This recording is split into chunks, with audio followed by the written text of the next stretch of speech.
Kita lanjut pembelajaran kita, pembelajaran tematik, yaitu masih tema 2, persatuan dalam perbedaan, subtema 3, bersatu kita teguh, pembelajaran 3 dan 4. Kita mulai dengan pembelajaran 3. Kalau kita lihat, hidup rukun di dalam perbedaan itu merupakan landasan untuk terciptanya persatuan dan kesatuan bangsa.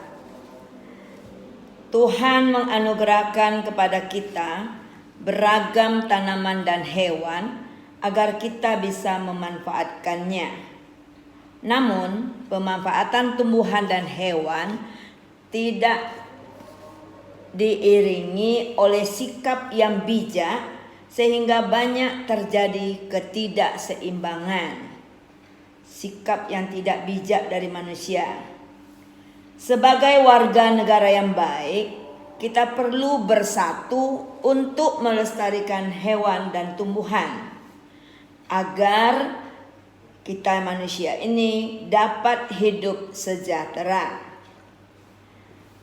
Pilihlah satu tumbuhan atau hewan yang menurut kamu perlu dilestarikan. 1 atau 2 hewan boleh. Begitu juga tumbuhan. Lalu buatlah poster untuk mengajak seluruh orang-orang agar mau tergerak hatinya melestarikan tumbuhan dan hewan. Kamu bisa lihat contoh di layar, contoh-contoh poster.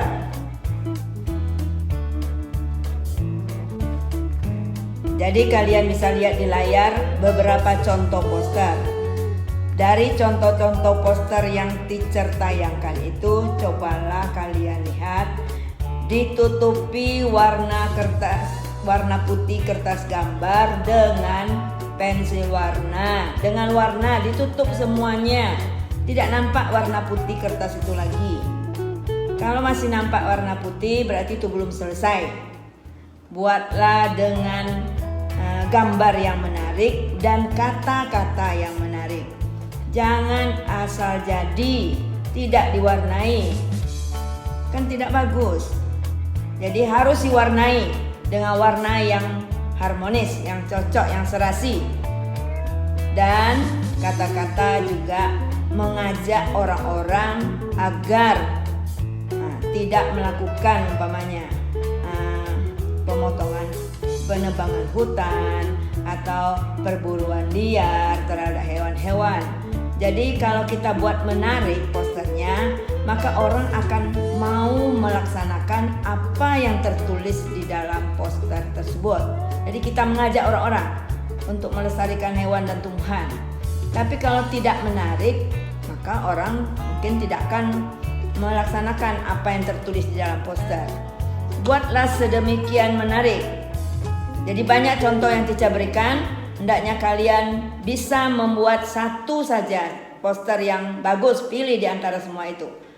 Ya, boleh kalian kreasi kalian sendiri, kalian tambah lagi boleh. Tapi hendaknya yang sudah diberi warna. Jangan yang belum diberi warna diberikan ke teacher. Oke? Kita lanjutkan lagi. Jadi kalau tadi materi kita tentang IPA, sekarang kita lanjut lagi ya, materinya tentang bahasa. Ini ada sebuah cerita yang juga kalian bisa lihat di buku Head halaman 119. Persatuan dapat membawa kebaikan. Begitu pula di dalam belajar. Kalau kita bekerja sama dengan teman, biasanya hasil yang diberikan, hasil yang kita buat itu biasanya lebih baik daripada kalau kita buat sendiri. Karena kalau kita bekerja sama berarti pendapat dari beberapa orang yang kemudian kita musyawarahkan sehingga kita ambil sepakat yang mana yang bagus. Kita lihat cerita ini. Di sini ada 3 alinea atau 3 paragraf. Kita lihat paragraf pertama. Sang Saka Merah Putih merupakan sebutan bagi bendera nasional Indonesia. Warna merah putih itu memiliki makna. Merah berarti berani dan putih berarti suci. Merah melambangkan tubuh manusia, sedangkan putih melambangkan jiwa manusia. Keduanya sangat penting dan saling melengkapi. Itu alinea pertama. Alinea yang kedua. Bendera pusaka dibuat oleh Ibu Fatmawati, istri Presiden Soekarno pada tahun 1944. Bahan bendera terbuat dari katun Jepang dengan ukuran 276 cm kali 200 cm. Sejak tahun 1946 sampai dengan 1968, bendera tersebut hanya dikibarkan pada setiap hari ulang tahun kemerdekaan RI. Jadi pada gambar bisa kalian lihat mesin jahit yang digunakan oleh Ibu Fatmawati yang masih sangat tradisional. Berikut alinea ketiga. Karena usianya yang sudah tua, Sang Saka Merah Putih terakhir dikibarkan pada tahun 1969. Bendera itu disimpan di Museum Nasional. Pemerintah kemudian membuat bendera duplikat dengan ukuran 300 cm kali 200 cm. Jadi yang kita kibarkan sekarang bendera duplikat, ya, bendera yang dibuat hampir bersamaan dengan bendera aslinya. Mengapa tidak dikibarkan bendera Sang Saka Merah Putih? Karena usianya sudah tua, jadi kainnya sudah mulai lapuk. Jadi kalau kain lama-lama lapuk, maka itu sebabnya tidak dikibarkan lagi, tapi hanya sebagai pengiring untuk bendera duplikat setiap tanggal 17 Agustus 1945. Ya, dari cerita ini kalian disuruh buat lagi peta pikiran, di mana topik pembicaraan itu diletakkan di tengah. Bahan pembicaraan diletakkan di tengah. Bahan yang dibicarakan di sini tentang Sang Saka Merah Putih. Jadi membuat peta pikiran yaitu dengan menggunakan kata-kata tanya. Ada 6 kata tanya. Berarti 5 W 1 H. Kata tanyanya adalah apa, mengapa, siapa, bagaimana, kapan, dan di mana. Apa biasanya untuk menanyakan hal atau peristiwa. Kata mengapa biasanya untuk menanyakan alasan atau sebab. Kemudian kata siapa, menanyakan orang, tokoh, pelaku. Di mana, menanyakan tempat. Kapan, menanyakan waktu. Bagaimana itu biasanya kita gunakan untuk menanyakan cara atau proses sebuah peristiwa berlangsung. Jadi 5W 1H.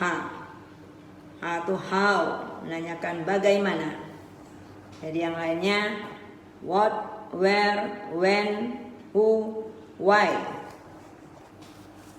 Jadi hendaknya kalian sudah bisa membuat peta pikiran hendaknya kalimat tanya yang kalian buat harus ada jawabannya di dalam cerita, yaitu tentang Sang Saka Merah Putih. Dan pertanyaannya itu hendaknya jangan bersifat umum,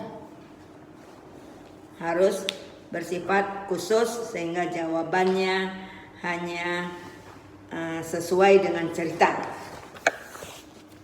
Di sini kata apa, ya, teacher berikan contoh.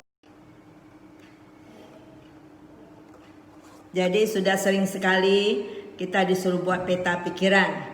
Berarti kompetensi dasar ini sering diulang-ulang. Tujuannya apa? Supaya kalian semakin paham untuk membuat kalimat tanya dengan menggunakan kata tanya. Jadi tidak salah lagi menggunakan kata tanya dan membuat kalimat tanya. Yang pertama, kata tanya yang kita gunakan kata apa. Jadi bisa kita buat kalimat tanyanya, apa makna merah dan putih pada bendera kita? Maka jawabannya, makna merah dan putih pada bendera kita, merah berarti berani, putih berarti suci. Yang kedua, kata mengapa. Jadi bisa kita buat, mengapa Sang Saka Merah Putih disimpan di Museum Nasional? Jawabnya, Sang Saka Merah Putih disimpan di Museum Nasional karena usianya sudah tua. Dan terakhir kali dikibarkan 1969. Usianya sudah tua, jadi kainnya karena sudah lama berarti kainnya sudah mulai lapuk. Berikut kata tanya siapa? Siapa yang menjahit Sang Saka Merah Putih? Maka jawabnya, yang menjahit Sang Saka Merah Putih adalah Ibu Fatmawati. Beliau istri dari Presiden Soekarno. Ya, dijahit tahun 1944.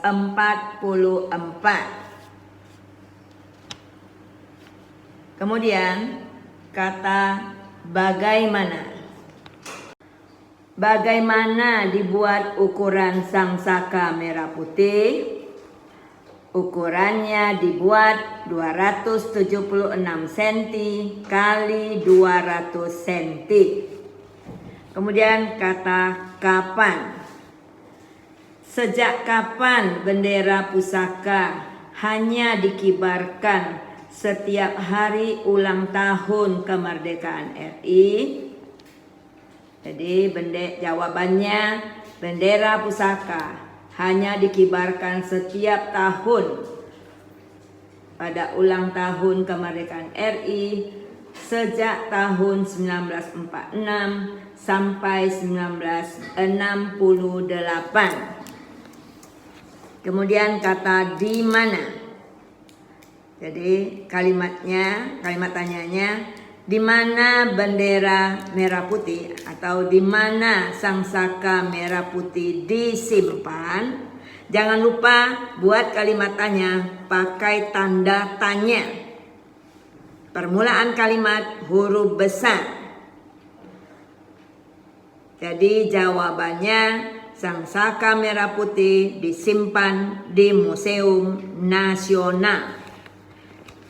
Jadi itulah kira-kira peta pikiran yang kita disuruh buat. Masih bisa kalian cari kalimat-kalimat tanya yang lain. Tetapi jawaban harus ada di dalam cerita. Jangan asal buat saja lalu jawaban tidak ada di dalam cerita. Misalnya, di mana bendera dikibarkan? Ini sifatnya umum. Jadi kalau kita buat peta pikiran yang sesuai dengan cerita, di mana bendera merah putih yang dijahit Ibu Fatmawati disimpan, atau di mana sang saka merah putih disimpan. Sang saka merah putih berarti bendera yang pertama kali kita kibarkan. Sang saka berarti bendera pusaka. Jadi pertanyaannya hendaknya mengarah pada jawaban yang ada. Jadi itulah bahan yang kita bahas di dalam pembelajaran 3. Jadi bisa kalian buatkan peta pikirannya. Kalian buatkan peta pikiran tentang sang saka merah putih dengan benar. Ya, teacher nggak mau salah lagi, karena ini akan teacher ambil nilainya. Oke?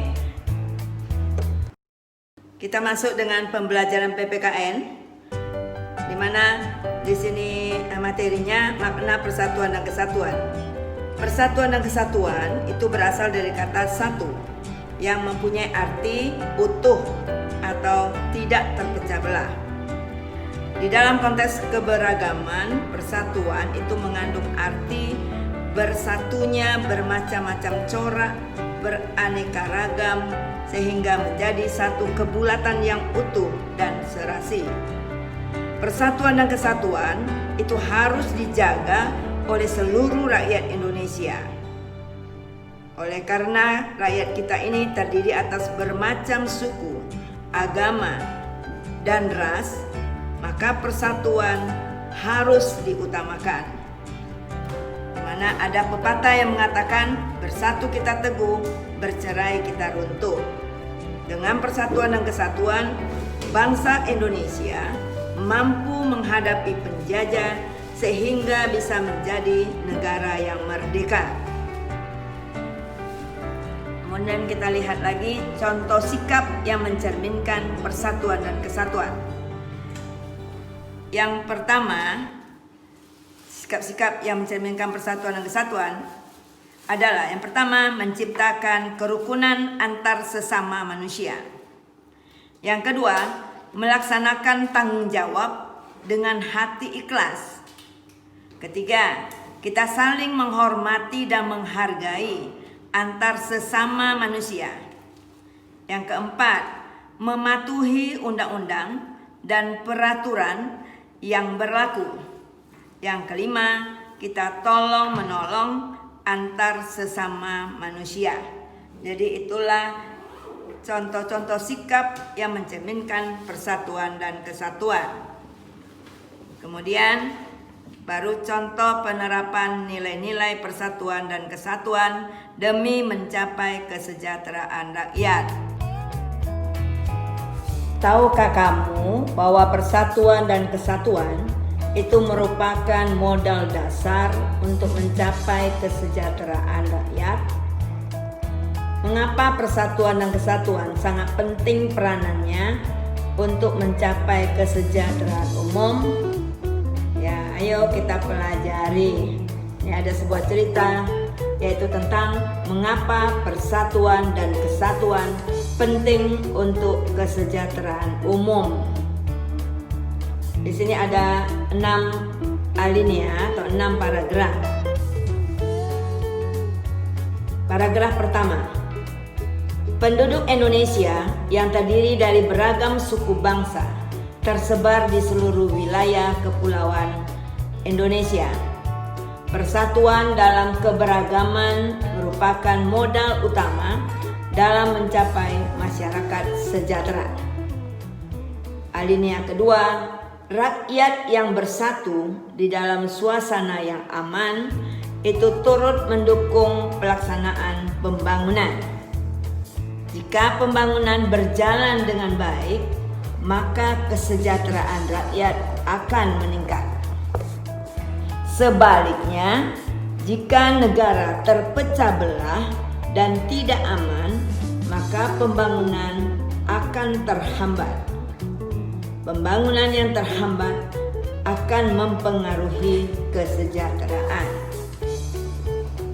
Berikut alinea ketiga. Menjaga keutuhan Negara Kesatuan Republik Indonesia atau NKRI adalah tugas kita bersama. Bangsa Indonesia harus selalu bersatu mempertahankan keutuhan wilayah NKRI.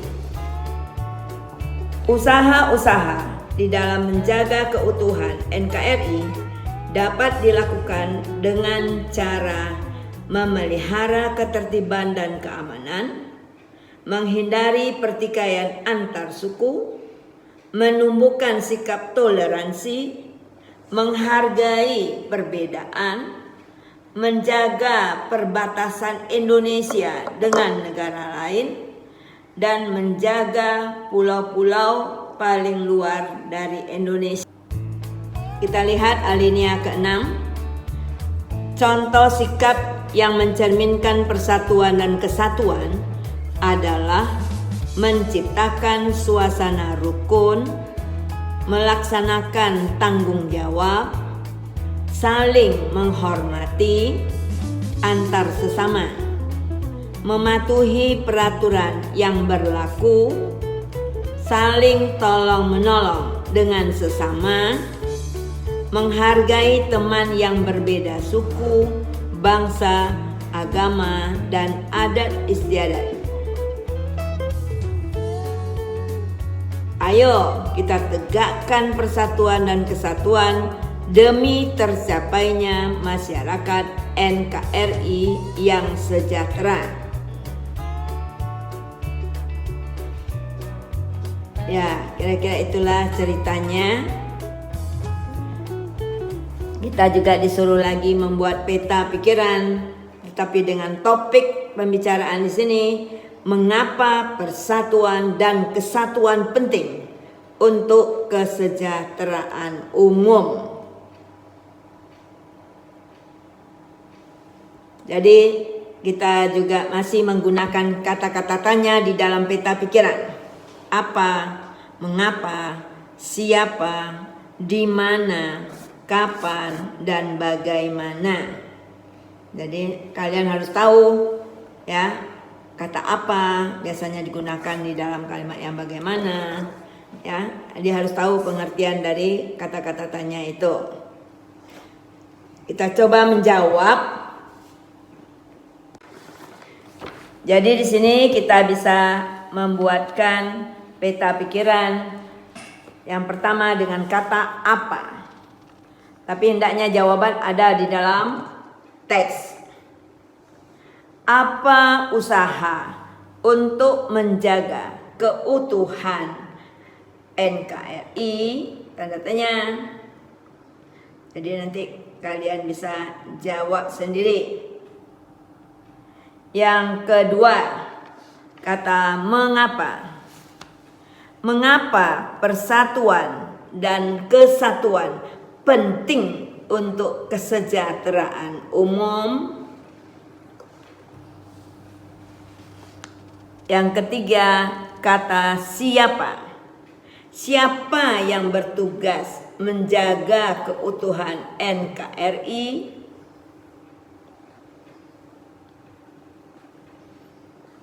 Berikutnya, kata bagaimana. Bagaimana peran persatuan dalam pembangunan dan kesejahteraan rakyat? Jadi ulang, bagaimana peran persatuan dalam pembangunan dan kesejahteraan rakyat? Berikut kata kapan. Kapan tercapainya masyarakat NKRI yang sejahtera? Kemudian kata di mana. Jadi kata tanya di mana? Di mana kita harus menjaga persatuan dan kesatuan bangsa? Jadi itulah kira-kira pertanyaan yang bisa kita buat. Jadi kalian juga harus bisa untuk membuat kalimat-kalimat tanya seperti yang teacher contohkan ini. Harus ada jawaban dalam teks.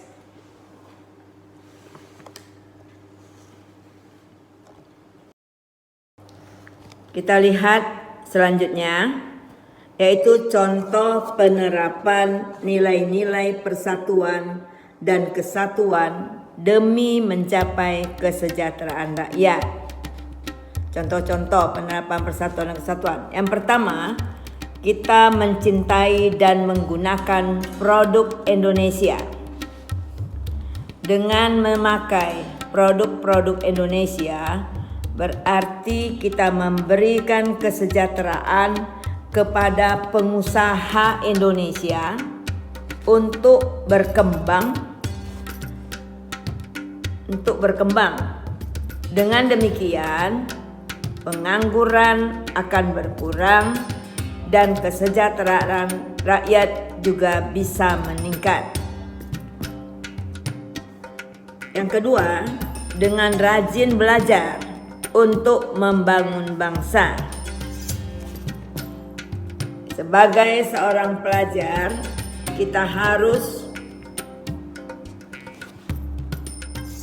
membantu pembangunan dengan giat belajar.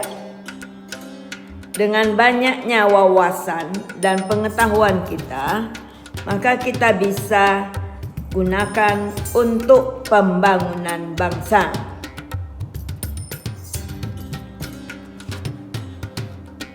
Yang berikut,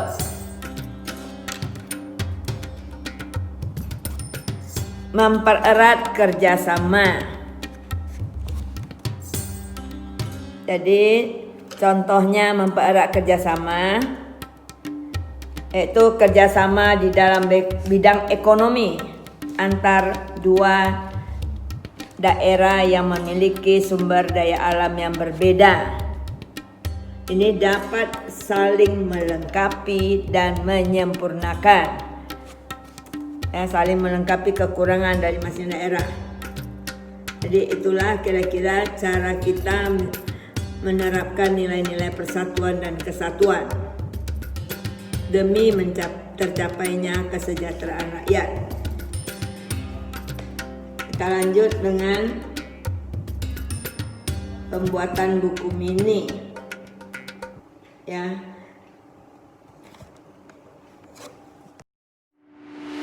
Jadi pembelajaran kita telah selesai, yaitu pembelajaran 4. Dan kalian kerjakan tugas dari buku MRT, yaitu subtema 3 tentang Bersatu Kita Teguh, halaman 147.